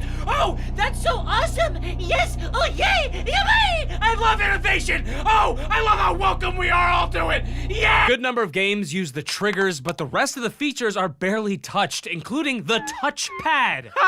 And it's a real shame because the PS5 controller is probably the most next-gen thing about the next-gen, as market manipulators would love to call a near-identical generation. Other than the necessary rise in development costs. Okay, Circle, shut up. We get it. They made a sick-ass controller, but newsflash, moron. Controllers are made to play video games. Well, guess what, shit-ass? PS5 just got their first fucking one, and it's Game of the Year, baby! 18 levels, a fish don't settle. You got so many powers from a bot made of metal. Intense cross lights, feeling surprised. Jumping, swinging, slashing in the eye. Fuck up the worms, swing up the germs. Dug in my back, and we dodge the burns. Frog punch, feet down, falls the shore. Astros pitch, ready for more. I invoked my dog, you son of a bitch! Okay, let's talk about this thing. Adstro starts with the PS5 being completely brutalized by, Nebulax. What? You guys forgot about Nebulax? Come on! He's a classic video game bad guy. It's always been Bowser, Eggman, Nebulax, and, Pyramid Head. I don't know. Wait, Pyramid Head is in Astrobot 2? What the fuck? And your goal is to repair the PlayStation 5 by traveling between galaxies, beating levels and bosses to save the internal components of the console while finding and collecting other bots that are often cosplaying as other games. And of course you got your Ratchets, your Crashes, your Gods of the Wars, even Demon Souls, Street Fighter, Tony Hawk, Intelligent Cube, Boku no Natsuyasumi, Mr. Mosquito, Bloodborne? So you do know it exists! And you'd probably guess with all these cameos, the game would be a Smash Bros. Style reference jubilee, even in the gameplay and design. But outside of the special galaxy-ending levels that are based off of a single franchise, the game does a wonderful job of standing on its own 2 metal feet. Level designs are punchy with color and in-your-face proud of their design and gameplay elements. Save an Iron Giant, an actual enjoyable water level, Melee's balloon stage, growing and climbing a singing tree, and a stage that swaps from day to night at the push of a button. In a game dev world where everyone is borrowing ideas, Team Asobi proudly shows off their passion and fresh concepts with brazen confidence. Astrobot has this bittersweet loop of feeding you an amazingly fun idea, like giving you the power to shrink down to the size of a mouse at will, creating this dichotomy of an overlapping double level where you have to think of everything in 2 contrasting sizes, just to rip it away and never use that idea ever again. Oh shit, were you having fun with that? Guess it's time for the next idea. Which sounds like ass, but they present such a flurry of interesting ideas that your brain cells don't even have time to react before you're playing another completely different fun idea. There are tons of unique enemies that can only be killed in specific ways or with certain power-ups, and even the basic Goomba cousins that you only see during the holidays have multiple damaging variants and change costumes depending on what level they're on. And nearly every ability will have multiple uses, combat, movement, puzzle, and sometimes a combination of all three. Monkey arms allowing you to dual trigger, climb, or beat down enemies. A samurai teapot thing that turns you into a Samus-like sphere that's immune to damage. Slow-mo bullet time. This one is so good and so well made, oh my god. An elephant that sucks and slurps up different materials for platform creation. Multiple different movement abilities and an inflation ability that you know what? Actually, on second thought, I'm not giving that one to you sick freaks. I will not let them hurt you. And my favorite, a sponge power that soaks up physics-based water and slings it outward. Oh, have I not mentioned the immensely impressive physics simulations in this game yet? No? Okay, we're gonna listen to a grown man talk about sprinkles for 12 hours, okay? Okay, here we go. Fuck realistic graphics, fuck being able to see every sweat gland, fuck 3D models with a billion tries, and fuck games that cost a fortune just so they can look like every other 72 on Metacritic AAA E3 trailer, not going home and seeing my family goofy crunch time looking ass. Give me a quintillion sprinkles, or acorns, or gems, and let me punch and throw them all independently and watch them all have perfect physics. Give me water puzzles bound by actual volume and weight. Give me lava singing enemies that realistically pour lava down differently angled slopes. And make all of these things react individually with micro haptic feedback pulses. I am fucking stabbing! I got like 30 hours in this game, and I think like 29 of those hours were entirely spent in this one room. Then you got the hub world where you slowly repopulate your robot army and use them like Pikmin to unlock new areas. There's costumes to try and extra items to collect that give your mascot bots special animations. And turning references and character interactions into collectibles is just downright fucking genius. Like everything else in this game. I've played a lot of platformers, and since the dawn of the genre, every game has had a somewhat familiar flavor. Well, this tastes Italian. Every platformer in some way has tried to bite the flow of the denim-wearing mustache man, but Astrobot to me feels like the first platformer I've played that I predict future Mario titles will be stealing from. Mark my words, there's gonna one day be a Mario game where you whip wahoo around the Nintendo-verse and save a bunch of Nintendo characters. It's like so obvious. Why haven't they done something like that? They made Nintendo Land, remember?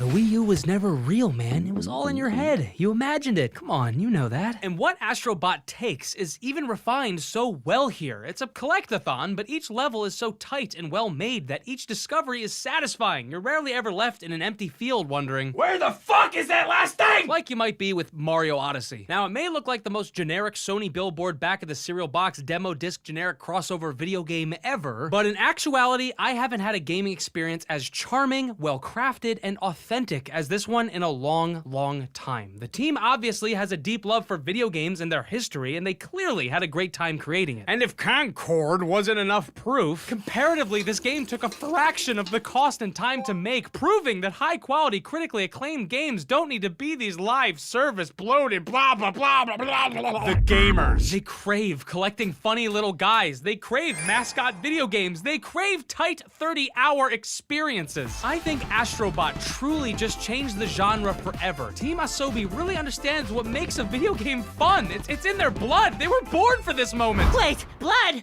Born? Did you mention me? Am I finally getting my moment? No. No, you aren't.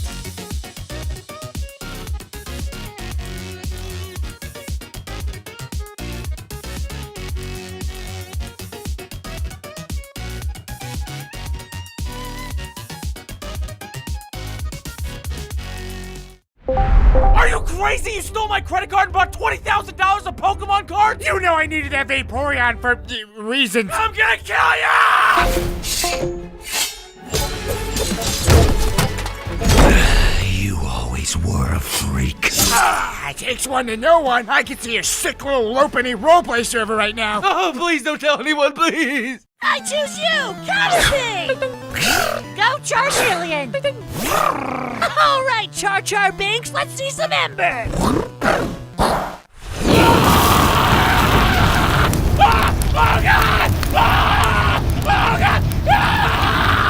Are you seeing these new Mario Kart characters? They got Fishbone, the cow, Charging Chuck, Crab, Cataquack. Yeah, I'm wondering who they're gonna add next. What's up, Mario Kart fans? I'm pleased to announce the next wave of classic Mario characters. We got Kambu, Aktuba, Foofly, Bucketman, Mr. I, Garanto, Forky, Chain Kong, Dorguy, Lump, Pitplan, Bookend, Beefend. Oh my god, is that?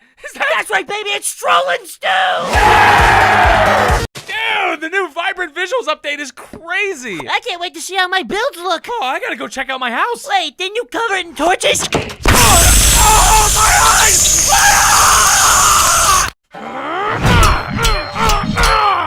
You have no chance. Oh man, I gotta help Yasuke. What are you doing? Sneaking up and helping you. Go, Smoke Bomb! What? I have it under control. You sure about that? I still can't breathe. Hightail? Really? Let's see what all the fuss is about. I'm sure it's another half-baked cash grab meant to... Come on, let's play some Minecraft. Whoa, is that a squid? We should build a castle. Watch out for the Ender Dragon. Man, I could play this game forever. Huh. Come in? Hey, PlayStation, it's me, your best buddy, Concord. Oh, hey, man, you don't have to knock. You know you're always allowed in my office, dude. I love you. How's my new favorite generic live service shooter coming along anyway? Oh, it's actually, it's pretty funny you ask. We released a few days ago. Oh, yes. How's it going? Have we made millions yet? Yep, we deleted it from every platform. What? Yep, just threw it in the trash. Wait, I don't understand what you're saying right now. It took 8 years and 300 million. Where did the $300 million go? It's all gone. What? Yep, every penny. This is fine. This is fine. I'm sure we got more console exclusives around here somewhere. Oh my god, I'm gonna be sick. Some of these aren't even out yet. And what the hell is a Project Wingman? There's only one way to fix this. We have to sound the funny little guy alarm. Oh boy, you must be talking about me. Ew, no! Well, I guess my time is up. I was being told that jobs were gonna be replaced by AI, and I didn't believe them. Look at me now. I'm being replaced by a goddamn robot. If you could just look inside of your heart and consider— Oh my god, have you been talking to me this whole time? I'm not even listening to you. Shut up! Maybe the solution is just to go free to play. I think that could bring in a lot of new. Yes, baby! PlayStation's back on top! Now's the exact time to release a nearly identical PlayStation 5 that costs $700 and you have to buy the disc tray and the stand separately! This surely isn't the stupidest goddamn thing anyone's ever seen! PlayStation forever! PlayStation... Oh man, it got an update? I haven't played this RPG in years. Maybe I should jump back in. Oh my god, what was I even doing? Hey, you gotta deliver this baby to the castle or something. What's up? I'm Tony. I don't know how I'm supposed to— Did you gather my herbs yet? No, I didn't know I had to. You let the baby die, man. What? You took too long. You didn't have food or water or anything. He just died. Come on, dude, we can't end on a loss. Play one more. Dude, we've been losing for the past 3 hours. I'm losing my mind. Who cares about our past games? The next one will have us wearing the gold. The game will erect statues of us. We'll tell stories to our children of our victories. This, my friend, will be our moment. Oh man, we won, dude. Deltarune chapters are out and Silk Song's on the way. We won everything, but at the same time, we lost it all. What? Think about it, dude. What about the next gaming showcase, the next Nintendo Direct? What are we gonna be looking forward to? What are we gonna be spamming in the chat? I don't know, man. Just get excited for new games, maybe. I was never supposed to hang up the clown costume! That's when I said I didn't order the pancakes. Oh my god, that's so funny, dude. Stanley, is that you? You never joined the group chat. How have you been, man? Goodbye. No, please, come back. Stay with me. Stay with me, Stanley. I know you never played this game before, and it's kind of hard, so why don't you just take it a little slow? Oh, nice, I got the first boss. How did you know his secret weak spot was— Oh, secret flame sword. Oh, snap. What? You had to do a 7-step Easter egg to even— Oh, no, a jumping puzzle. I suck at these. Okay, here we go. Now you're gonna start getting it. This is where the game gets really tough. This took me multiple— First try. Whoa. Now I get an achievement and a secret orb? This video is sponsored by Verve. For a limited time, go to verve.co/circletoonshd to get an ad-free 30-day free trial of Verve Premium. But more on them at the end of this video.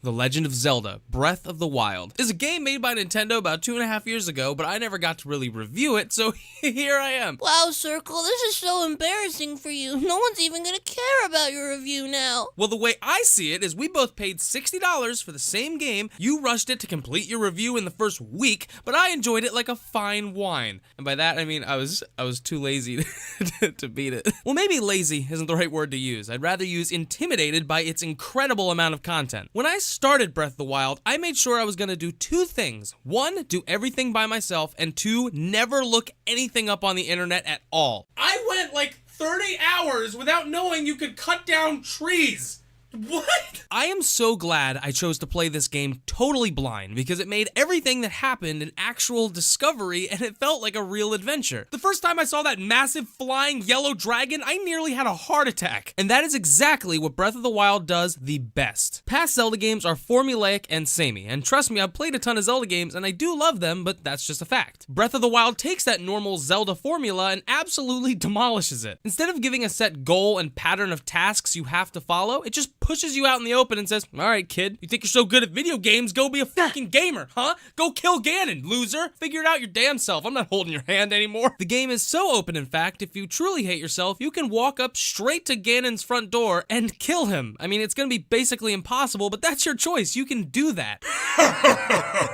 Link will never save Princess Zelda. Hey, I'm here to save the princess. What the? How did you get in? Yeah, it was kind of annoying. I had to walk through your front gate. There were a few angry robo-spiders, but I made my way here, so, hand her over. But because I don't have a death wish, I chose not to walk straight into Ganon's doom lair. I chose to actually adventure on and see what was waiting for me in this huge map. Gee, oh my god, this thing is ridiculous. There are over 100 shrines in this game, and each one is different than the last. Some might have you face off against a powerful enemy, while others might have you do something stupid like carry an ice cube up a gauntlet of fire. Don't you melt on me! Don't you melt on me! These shrines kind of work as mini dungeons that always keep the game super fresh. Because they glow orange and the draw distance in this game is ridiculous, there's always that moment when you're paragliding or climbing up a mountain where you go, huh, thanks, saving the princess. I'm gonna go check out that. There could be the most simple quest, like an old lady going, adventurer, I need an herb to finish my pie. And I would come back 40 days later with 20 Korok seeds, a new helmet, and a new sword. Now, this experience isn't really new to RPGs, but it's new to a Zelda game. Wait a minute, Breath of the Wild isn't an RPG, it's an action-adventure game. Which is true, but when you have a Zelda game that's totally open world with collectibles and upgrades and side quests and main quests, I'm gonna compare it to games that are also like that. I want to say that this is the best Zelda game ever made, but it's not really a Zelda game. I mean, yeah, it's got your Ganons and your Zeldas and your Master Swords and your Octoroks, but never have you had this overwhelming sense of freedom. And not just in its layout or quest structure, but in how you handle every situation. The game gives you a huge toolbox of things to use and rules for those tools, and the game always tries to follow its own rules no matter which way you use them. For example, you could fight mobs in a thunderstorm normally by swinging your sword at them, maybe throwing a few bombs, or you could be an absolute Chad, drop that sword from your inventory, pull out your magnet powers, float in the air, wait for thunder to hit it, then drop the sword on top of them, causing them to die to lightning. Like, it's amazing. And like I said before, I played this game totally blind, and figuring out these things for yourself is so rewarding. If you haven't played Breath of the Wild already, I highly recommend you play it blind like I did. Personally, I try to play every single player game blind because half the fun for me is discovering stuff on my own instead of going online and Googling it. With games like Fallout or Skyrim, I enjoyed going to that next mysterious area instead of just Googling, how do I get the most powerful sword? And maybe that's just the Dungeons and Dragons lover inside of me. I like to ask my own question and get my own answers. These are adventure games, so go out there and adventure, explore. Don't follow a guide on how you should be exploring or experiencing the game. Shigeru Miyamoto once said that he took heavy inspiration from the forests and caves he used to explore as a kid when developing the first Zelda game. So I truly feel that playing Breath of the Wild without any guides or walkthroughs is the best way to capture that sense of exploration and mystery that he was trying to create. But also, if you play this game blind, you don't realize how scary Ganon is, and then when you're on the final battle, you realize that he's a terrible monster mixed with a demon and a cockroach, and you piss yourself! Or is that just me? I want to give another huge shout out to Verve for sponsoring this video. Verve is an awesome service so you can watch your favorite animes and web shows on your Xbox, PlayStation, iOS, Android, freaking everything at any time you want. If you haven't already, you gotta check out Bravest Warriors. It's exclusive on Verve, and it's one of my favorite shows of all time. You can even watch shows offline without an internet connection connection with Verve Premium if you sync your episodes ahead of time so you can watch it later. With Verve Premium, you also get unlimited access to the best must-have channels. You get first access to that content, and you get that content ad-free. So guys, I can't recommend this enough. Go to verve.co/circletoonshd or click the link in my description below to get a 30-day free trial of Verve Premium. This service is amazing, and thank you guys so much for sponsoring this video. See you guys in the next one. Peace out!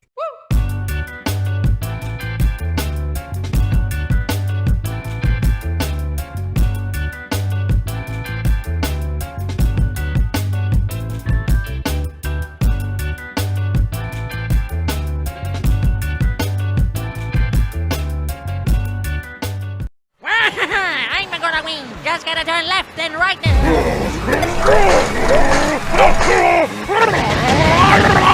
I still have a chance.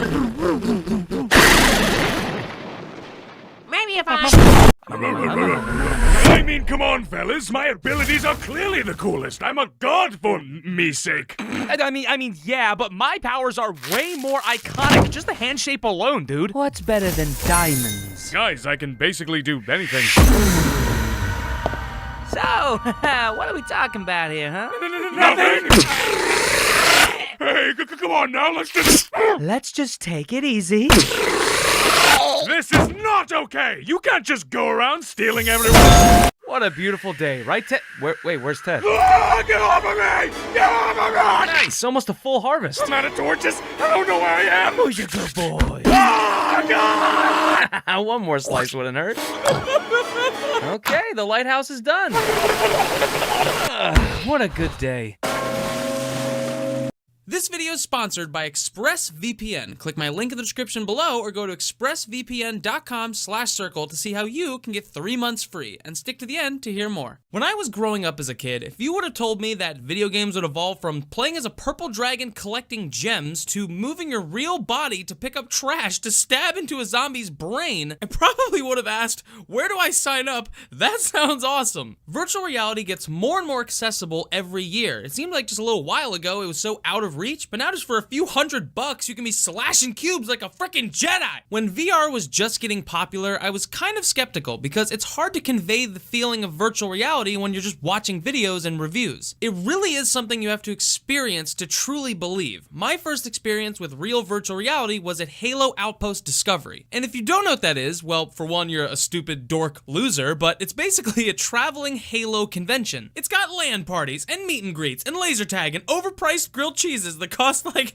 $12. Oh my god, it was so expensive. What the hell? But most importantly, it had the coolest VR experience ever. For starters, this was a lot more futuristic than what you're gonna find in your own house. We had to wear a big vest with a battery pack on the back, and we had a huge square to play in. It was 3v3 Slayer with just plasma pistols, me and 2 of my buddies versus 3 strangers. And we absolutely fucking annihilated them. The game lasted about 5 minutes, but I wish I could have played it for 5 hours. I immediately went home and started researching VR systems and eventually bought a used Oculus Rift. It was like $200, baby. That's a bargain. And suddenly I became a soldier in Pavlov, a wanderer in Fallout, and whatever I am in Job Simulator. I don't know. I'm gonna get fired. I'm so bad at my job. But the one thing that all of these games had in common were they weren't really games as much as they were experiences or demos or things that didn't really seem that finished, or it was done better outside of VR. But The Walking Dead Saints and Sinners, to me, feels like the first VR game that could sell a system. It's got hours and hours of gameplay, tons of areas to loot and explore, a cool crafting system, and side quests. 10 zombies that pop out of nowhere. Get off me, get off me, get off me, get off me, get off me! Oh, and not only that, you don't just have zombies to worry about, there's also people trying to turn you into Swiss cheese with rifles. Listen, you can see I'm clearly not infected, alright? I have no weapons on me, I'm just walking through. One of the coolest things about VR is how you handle your inventory and weapon setup. Your left and right hip are for daggers and pistols, your left chest is for a flashlight, right chest is for a journal, back right shoulder is for two-handed things like shotguns and bows, and your back left shoulder is for your backpack and inventory. One of the scariest experiences is when you're at nighttime with a dying flashlight and a zombie's charging you and you pat your right hip and there's no weapon. There's no dagger in sight. so you panic. You try to reach for your backpack and you pull something out, but he's already attacking you. You're shaking him off with your arm and you don't know what to do. You're trying to pull out like a broken glass bottle to stab in his eye, and in that exact moment you realize you're immersed. The world is dark and gloomy, but it's also curious and full of adventure. You know, you find some food on the ground and you think, maybe I'll eat it now to survive the next fight, but I should bring it back to camp and use it to cook real food. But I'm really hungry, and that dog food's looking real good right now. And there's secrets around every corner. It could be a drawing leading to a supply cache, or maybe a photo of a family that, if you look on the back, has a code to a safe that gets you a new crafting recipe. You really never know. At the start of the game, you feel like you can die at any moment. Okay, here we go, into the creepy, dark, wet, scary tomb. Thank God I have my screwdriver. But towards the end of the game, you're pulling up to the zombies like, I came here to kill zombies and eat dog food, and I'm all out of dog food. oh, actually, false alarm, I have one more can left, so I'm just gonna head out now. And oh my God, how you heal wounds in this game and apply bandages is the coolest thing ever. You literally have to wrap it around your arm. God, I love it so much. Virtual reality has come a really long way since it was created, and I'm excited to see what happens in the next few years. Well, excited and terrified, because if a game comes out that's so good I don't want to leave it, that's where we're gonna have a problem. Even now, if I play VR for like 2 hours and I take off the headset and look at my hands, I'm like, these are not my real hands. Who are these imposters' hands? I'm in my office trying to warp stuff to my hand like in the game. I'm like, come on, why isn't this working? I want to give another huge shout out to ExpressVPN for sponsoring this video. Do you like privacy and security and way more options on Netflix and Hulu? Well, a VPN might be the exact thing you need right now. And if you don't know what a virtual private network is, it essentially creates a secure tunnel between your device and the internet, so no ne'er-do-wells can come and see the private things that you don't want them to see. Hey, that's my grandma's secret chili recipe. Get out of here. And not only that, YouTube, Netflix, and Hulu are going to have way more options because you can reroute your connection to a server in a country of your choice, making geo restrictions poof into thin air. I absolutely love ExpressVPN because it's easy to use and super helpful. I can't imagine my day-to-day life without a virtual private network. So thank you again, ExpressVPN, for sponsoring this video. As you guys know, YouTube is pretty crazy, so sponsors like this really help me make the content that I want to make. Thank you guys for watching this video. I will see you guys in the next one. Oh my God.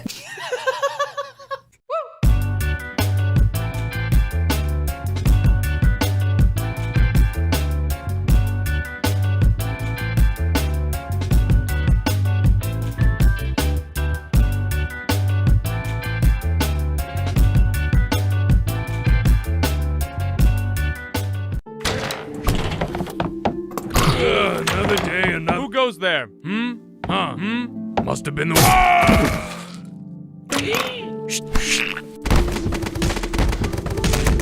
Nothing better than a good. What could this be? Guards, there's a dead.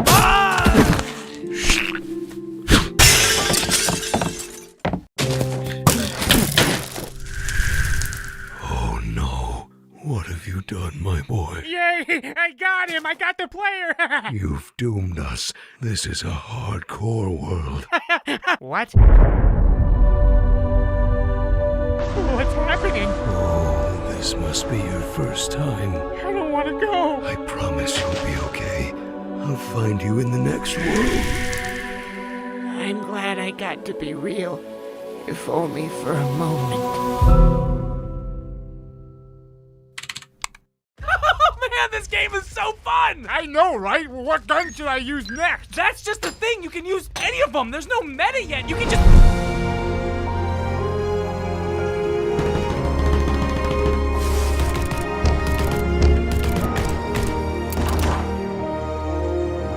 Oh, God, I hate this game!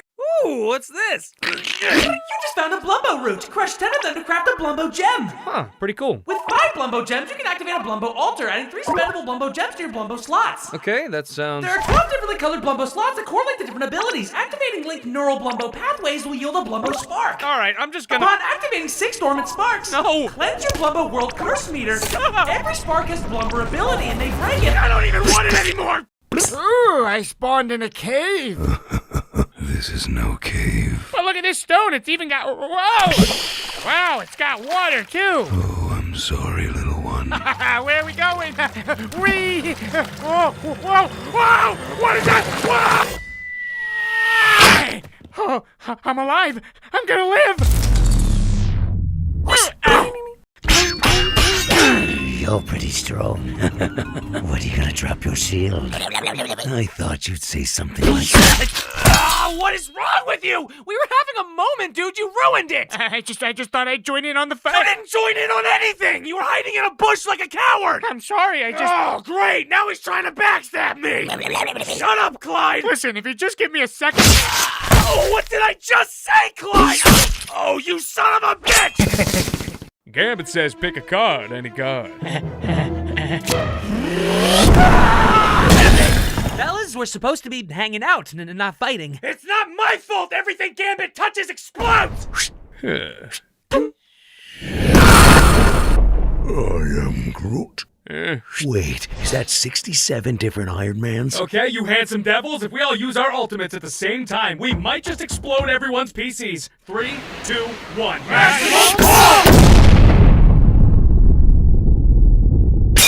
Oh, what the? Okay, I just invited you. I don't think I got it. Oh, okay, I sent it again. Nope, nothing. What? Are you offline? Dude, my GamerNet account is green, dude. Look. GamerNet? I've been inviting your Play Pass account. I don't have Play Pass. My credit card expired. Fine, just send your GamerNet friend code then. And done. I don't see anything. It says it went to your email. My email? What? Do you want to play the game or not? Oh my god, it's making me solve a captcha! I sent you another invite. Hold on, what? Oh, wait, I was set to offline. What? Oh, I'm looking at my Play Pass account. Oh, so you do have one! Okay, listen, man. Just send me one more invite. I bet it'll work this time. I'm gonna steal his diamonds again. Here he comes. What? No! Not again! Why is it always me? No! He can't keep getting away with it! Feels good to be up in the sky here, away from the battle down below. Yes, a powerful advantage. Luckily, they can't reach us up here. Oh my god, that's Iron Fist. He just punches right in. He can't reach us up. Oh my god, don't s*** me like that.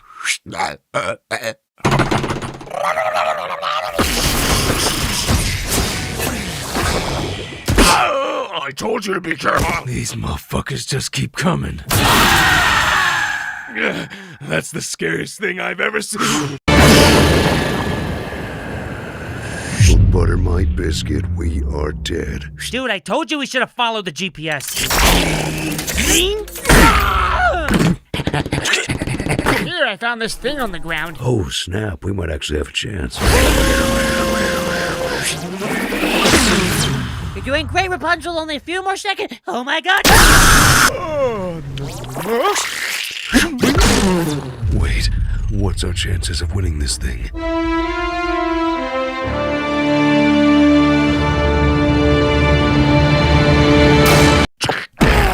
Foolish war. Nope, not this time. Foolish war. Wait, what? Foolish. Wait, are you farming? Foolish, please don't do this. I have cash. I can give you more. Foolish, stop! Which legendary do you want? I'll just give it to you. That one, the sun medallion. Just take it, please, and just leave it. Oh, snap, I got 2 of them now. So this is clearly like a boss arena or something. I've been waiting for this for a long time. The fabled hero of Dracula, honoring my arena. Let's make this quick. I have a world to destroy.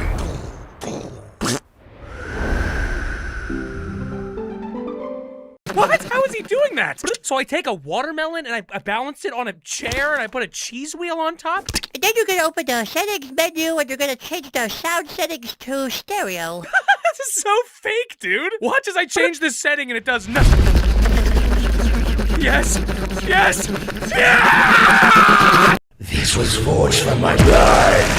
Oh, snippity snap. I never thought I'd dangle get a skeleton sword. Ah, what's up? I'm a bandit. I'm gonna steal your stuff or something.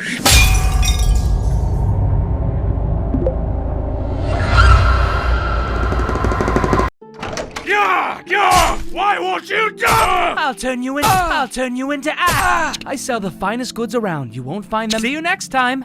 Oh, this is the part where you fall down and bleed to My job is to protect these citizens. I'll be seeing you. I'm gonna heal us. Get ready for their attack. Yep, I'm gonna walk over there. I'm gonna stab you. I'm gonna use my stabbing attack. Here I come. Stop! Get away! Stop it! All right, team. I'll clear the objective.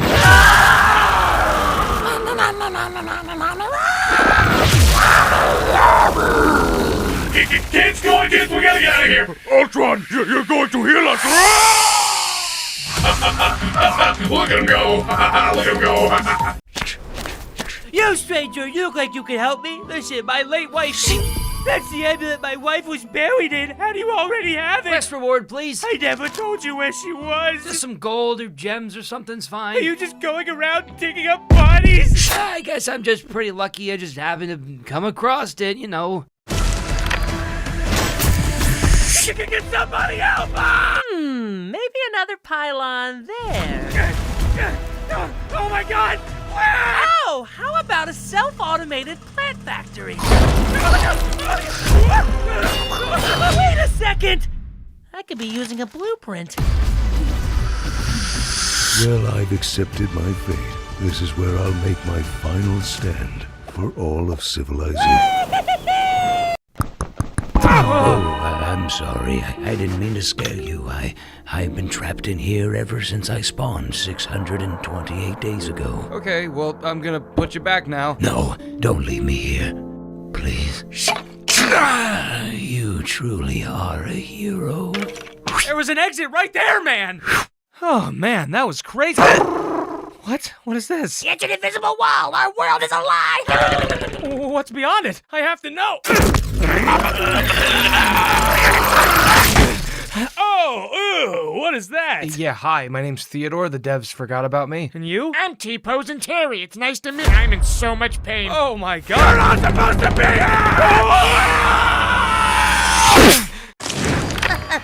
Who dares enter my domain? Why do you get the health bar? Yeah, it's a bit awkward. After like 117 hours of gameplay, I completely missed you in the starting zone, so I am here to kill you. But I'm only level 7. Yeah. And you're max level. That's correct. Oh my god. Whoa, is that Dad's old computer? Oh my god, in every game he played, he didn't spend any of his currencies. He just hoarded them and then stopped playing. What was the point? Oh, my sweet baby boy, those are my retirement gems. They're for you. Get that legendary skin you've always wanted. Now, please, I have to go back to hell. What was that last part? Hey, is there friendly fire in this game? Only if your teammate's in a vehicle. Okay, I thought this would work. You thought what would work?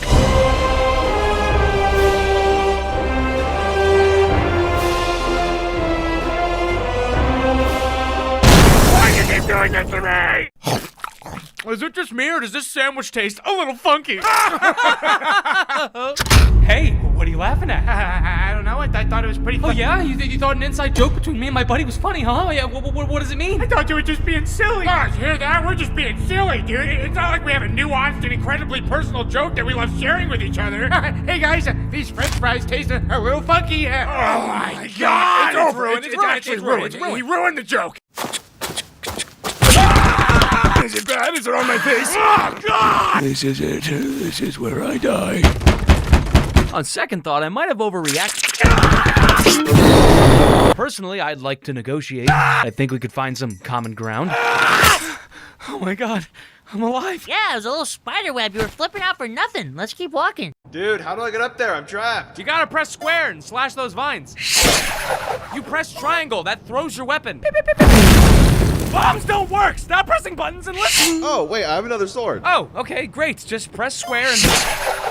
Dude, this game is so glitchy, it doesn't work at all. I did it! My castle is done! What? What is this? Come on! Yeah, like you need all that room. What? Impressive! Wow, impressive! I didn't even know you could do that. Cool! You installed cheats! I'm sure you cheated! Oh, wow, so good! I genuinely hate you. You're just mocking me now. Oh, wow, that one kind of sucks.